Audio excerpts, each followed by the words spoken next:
Thank you so much for the warm welcome, and let me get a few questions answered out of the way. What am I doing in London is probably the first thing that you're wondering. Little known fact, my wife is actually Canadian, and she was born in the hospital that's like right there. She was born there because her parents had immigrated from Korea. Her dad was a helicopter mechanic during the Vietnam War, so GM hired him for the factory that used to be in this area. Of course, they moved out like a couple years later. He couldn't stand that job and he opened his own business and so on. But that's the story behind my connection to Canada. So all my kids have Canadian citizenship because I married a Canadian. One of the things that my wife found was a summer math camp for my oldest son. By the way, I have 6 children. So three boys, 3 girls, so they're easily distinguishable.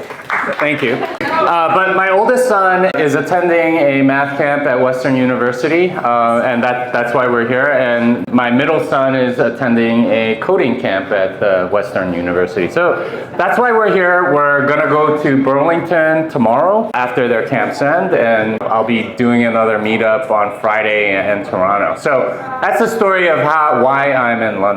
Somebody mentioned to me earlier, hey Jimmy, what happened to all your content? What's going on? How come you haven't done like an episode of Bitcoin Fixes This and stuff? Starting in September of last year to June of this year, I took all 6 kids out of school and we traveled the world.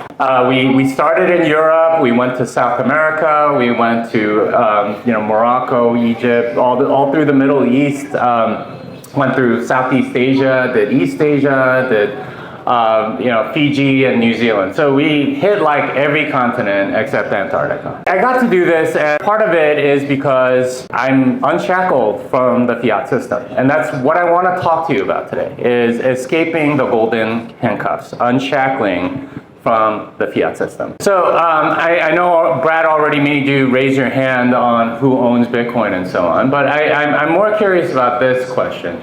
How many of you work a job where you're working for somebody else and you have an annual salary? Okay, that's most of you. How many of you own your own business or, okay, all right, so that's it. All right, so it's about half and half. Okay. The reason I want to talk about that is because in many ways, the fiat system is very pervasive, right? It sort of forces you into certain behaviors and so on. And, if you watch the last 3 years, you saw how much compliance that they could sort of force through essentially these attack surfaces in your life, right? If you have a job and you're depending on that job and they threaten that job, you'll do pretty much anything to keep that job. I think as Bitcoiners, one of the things that we have to do is focus on getting out from under that fiat system, because it is very much sort of like all-encompassing and capturing. And what you end up with is a situation where you can't leave, right? Like you have to stay. I call it like Hotel California. You guys know that song from the Eagles? You can check in anytime you like, but you can never leave. And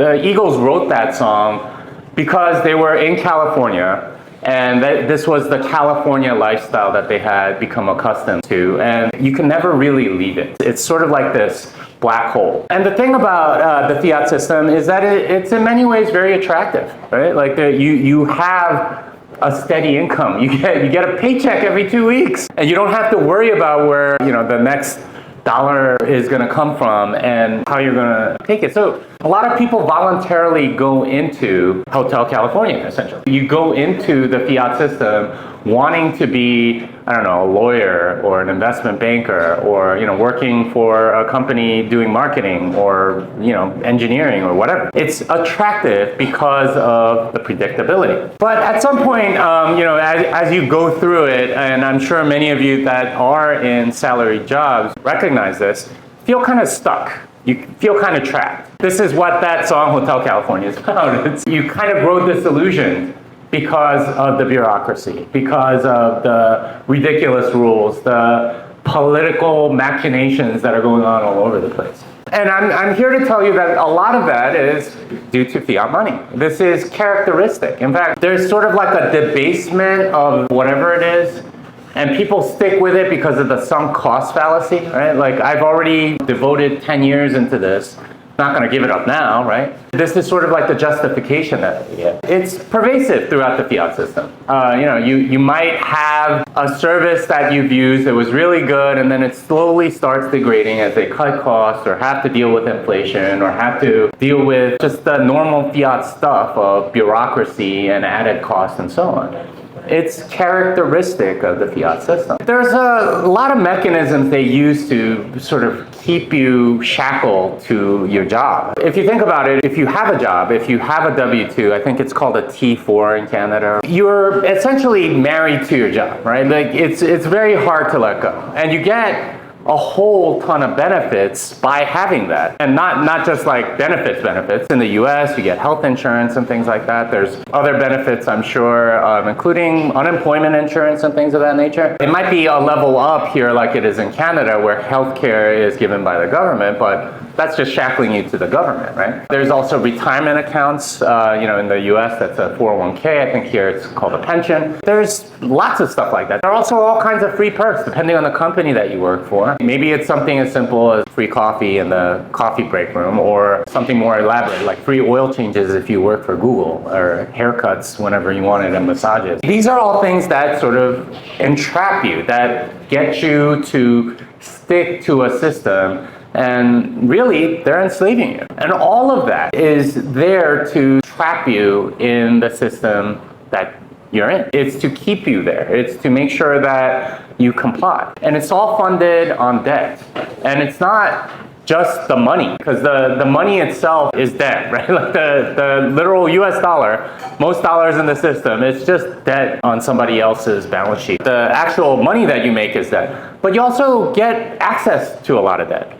In the US, if you have a W-2, it's way easier to get a mortgage. And I'm sure here, if you have a T4, it's way easier to get a mortgage as well. It's access to this stuff that keeps you in the system. If you have a dream to go do something, right, start a business or something like that, you're prevented because it's like, okay, well, what am I going to do about healthcare? What am I going to do about this? What am I going to do about that? I realize in Canada's system, it's one level higher. So it's more like, I can't leave Canada because then what happens to my pension? This is something my in-laws are going through. They have a pension. They don't want to give it up because you have to stay 183 days a year in Canada or else they don't pay you. This is the compliance that they use to keep you in Hotel California. But there's a price to pay for all of this. That's something that we really need to think about. There's a lot of beliefs that you end up adopting because you're working for somebody. And this is something that I realized when I finally got out of my last fiat job. That was 2017. I finally quit my well-paying programming job working for a Bitcoin company. But even there, I realized, you know what? A lot of my beliefs were in line with whatever the company was trying to accomplish. That's not good because that's not necessarily truthful. And if you're not being truthful, then you end up kind of with messed up values. There's also compliance. A lot of the stuff that you get is based on your compliance to whatever authorities want you to do. I don't know if you saw during COVID, but there were tweets by people saying, okay, well, if these people aren't getting vaccinated, then we should just like not let them into the hospital in the emergency room. This is the price that you pay, is all free services end up that way. The highest ranking North Korean defector is Tae Young-ho, and I got to speak with him a few years ago at the Oslo Freedom Forum. He was a diplomat to, I think, the UK. He managed to escape with his family and so on. One of the most interesting conversations I ever had was with him, and he was telling me, okay, this is how Kim Il-sung came to power. Basically, he offered everything for free. You can have a job, you can have healthcare, you can have housing, you could get all of it for free. The price, of course, was compliance. And as soon as you deviated from the party line in any way, shape, or form, sent to the camps and made to do manual labor or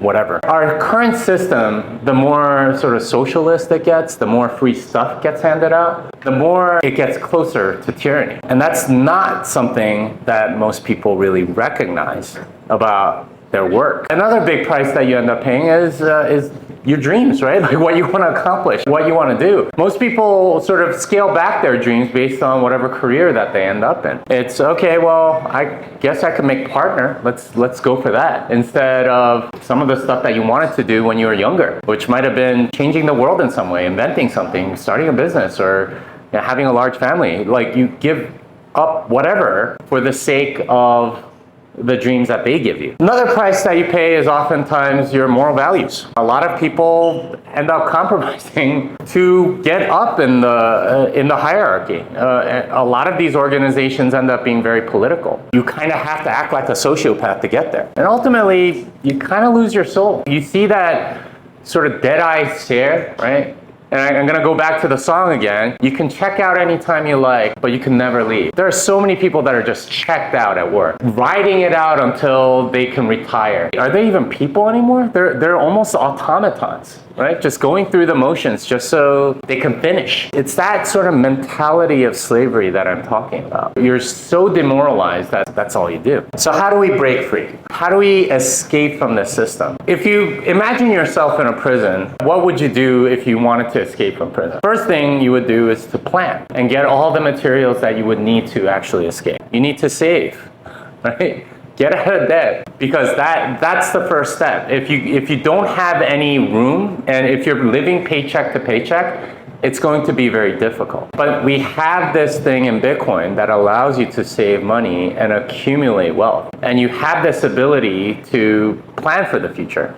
Now, you might be in this fiat job, and that's okay. As long as you have a plan to get out of it, you can escape. If you're also stuck somewhere and you're trapped, you need to be looking for opportunities. That dead-eyed stare of your coworker or whatever, you don't want to be completely sort of oblivious to the world. You have to constantly be looking for different ways to get out of the system. What are some things that you can do? What are your gifts and talents? What are some things people are asking you to do that maybe you can charge money for? This is how you can get out, is by looking and focusing on what value you can provide to other people. And a third thing is to start paying for stuff. The way they get you addicted is always with free stuff. Free stuff is how you get stuck. Free stuff, the first bit is always free, and you don't really know the cost for the rest of it. But think about the free stuff that we've all gotten used to, right? Our Gmail accounts, Facebook accounts, guess what? You're the product. You're getting sold. They're manipulating you. They're using the search results to get you to buy stuff that you wouldn't otherwise get. You're being enslaved through free. So pay for stuff. That, believe it or not, is a very powerful mental shift. Fourth,